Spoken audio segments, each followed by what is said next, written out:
જય રામાપીર, જય દ્વારકાધીશ. મારી ચેનલ ભક્તિ શ્રદ્ધામાં આપનું હાર્દિક સ્વાગત છે. તો આજના વિડીયોમાં વાત કરશું ચોથા યુગમાં કોને પાઠ કર્યો હતો. ચોથો યુગ એટલે કે કળયુગમાં બલિરાજા અને વિંધ્યાવલીએ આ પાઠ કર્યો હતો. તેમાં માટીના કળશ હતા અને માટીના બાજોટ હતા અને ભૈરવનાથ કોટવાલ હતા. તેમાં અજિયાને લઈ આવી તેનો વધ કરવામાં આવ્યો હતો. અજિયા એટલે પાપ દૂર કરી અને આ પાઠમાં 12 કરોડ લોકોને તાર્યા હતા. કોઈ પણ પાસેથી પડાવી લેવાની વૃત્તિ એટલે કલિકાલ છે. હિંસા વૃત્તિ એટલે કળયુગ છે. આ વૃત્તિ એટલે બલિ. આ બલિએ સ્વર્ગ પડાવી લીધું દેવો પાસેથી. તમામ દેવતાઓએ પ્રાર્થના કરી એટલે ભગવાન વામનના રૂપમાં પધાર્યા છે. બલિ યજ્ઞ કરતો હતો ત્યાં આવ્યા છે.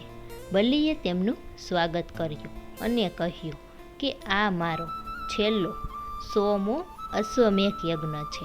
માગો તમારે શું જોઈએ. તમારે ગાય જોઈએ તો હું તમને ગાય આપું. કંચન જોઈએ તો તમે કયો તેટલું કંચન આપું. અને જો તમારે કન્યા જોઈએ તો હું તમને કન્યા આપું. ત્યારે ભગવાને કહ્યું કે મારે બીજું કાંઈ નહીં, પણ મારા ગુરુ બીજાની ભૂમિમાં અગ્નિ પ્રજ્વલિત નથી કરતા અને મારી પાસે ભૂમિ છે નહીં.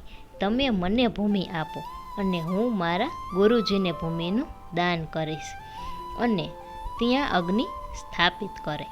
એટલે મને તમે 3 ડગલા પૃથ્વી આપો. તો આ કહે કે માગી માગીને આવું શું માગ્યું, કાંઈક વિશેષ માગ્યું હોત તો આને કહ્યું કે મારે મારી આવશ્યકતા પ્રમાણે જોઈએ છે. ત્યારે શુક્રાચાર્યએ બલિના કાનમાં કીધું કે જોજે હો, લૂંટી લેશે. ત્યારે બલિએ કહ્યું કે બ્રાહ્મણને વચન આપ્યું છે, હું ફરીશ નહીં. કહ્યું કે માગી લ્યો ભૂદેવ. તો શુક્રાચાર્યએ કહ્યું કે તું ગુરુનું માનતો નથી, જા, તારું ઐશ્વર્ય ભ્રષ્ટ થઈ જાય. અને ભગવાને 3 ડગલા પૃથ્વી માગી. અને આ જોવે ત્યાં તો ભગવાન એટલા બધા વિશાળ થઈ ગયા કે 2 ડગલામાં બધું જ માપી લીધું. સ્વર્ગ માપી લીધું, પૃથ્વી માપી લીધી. હવે કહે કે 3જું ચરણ ક્યાં પધરાવો. ત્યારે બલિએ તર્ક કર્યો અને કહ્યું કે ધન મોટું કે ધનવાન મોટો અને દાન મોટું કે દાનવાન મોટો. ત્યારે ભગવાન કહે કે ધન કરતાં ધનવાન મોટો અને દાન કરતાં દાન દેનારો મોટો. તો કહે કે હું જે દાન આપું છું એના કરતાં હું મોટો કહેવાય ને. તો કહે કે હા. તો કહ્યું કે જો હું મોટો હોઉં તો મારા મસ્તક ઉપર પગ રાખો. અને જ્યાં ભગવાન પગ રાખવા જાય ત્યાં બલિના બધા રાક્ષસો દોડ્યા કે અમારા રાજાને બંધી બનાવો છો. બલિ કહે કે રહેવા દો. અને ત્યારે ગરુડજી આવ્યા અને બલિને બાંધી દીધા છે. બલિ બંધાઈ ગયો છે અને બલિના પૂર્વજો આવ્યા છે અને તેમાં પ્રહલાદજી પણ આવ્યા છે. તે બંધાયેલા હતા એટલે હાથ તો જોડી ન શક્યા, પણ તેને પ્રહલાદજીને માથું નમાવ્યું. પ્રહલાદજી કહે કે તે બરાબર કર્યું છે, ભગવાનને મસ્તક અર્પણ કર્યું છે. ભગવાન કહે કે હજી બદલવું હોય તો બદલી જા. ત્યારે બલિ કહે કે નર્કમાં પડતો હોય તો ભલે પડું, પણ બ્રાહ્મણ પાસે બોલ્યું એ હું ફરીશ નહીં. ત્યારે વિંધ્યાવલીએ તેના પતિના એટલે કે બલિના પગ પકડી લીધા અને કહ્યું કે તમે ભગવાનના પગ પકડ્યા છે અને મેં તમારા પગ પકડ્યા છે. જ્યાં સુધી હું તમારો પગ ન છોડું ત્યાં સુધી તમે ભગવાનનો પગ છોડતા નહીં. ત્યારે ભગવાન કહે કે હું તને સૂતલનું રાજ્ય આપું. તો કહે કે મારે કાંઈ ન જોઈએ, તમારી કૃપા મળી, મારે બીજું કાંઈ ન જોઈએ.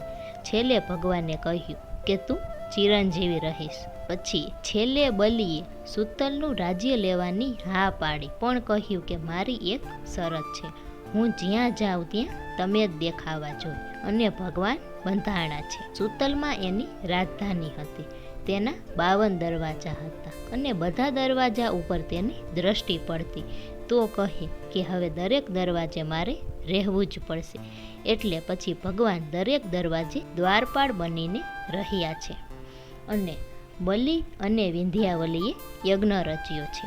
તેમાં ભગવાન વામન રૂપે આવ્યા છે અને વિશાળ રૂપે દર્શન દીધા છે. તે જ રીતે જ્યોત પણ દેખાય સાવ નાની છે, પણ તેમાં સંપૂર્ણ તેજ છે.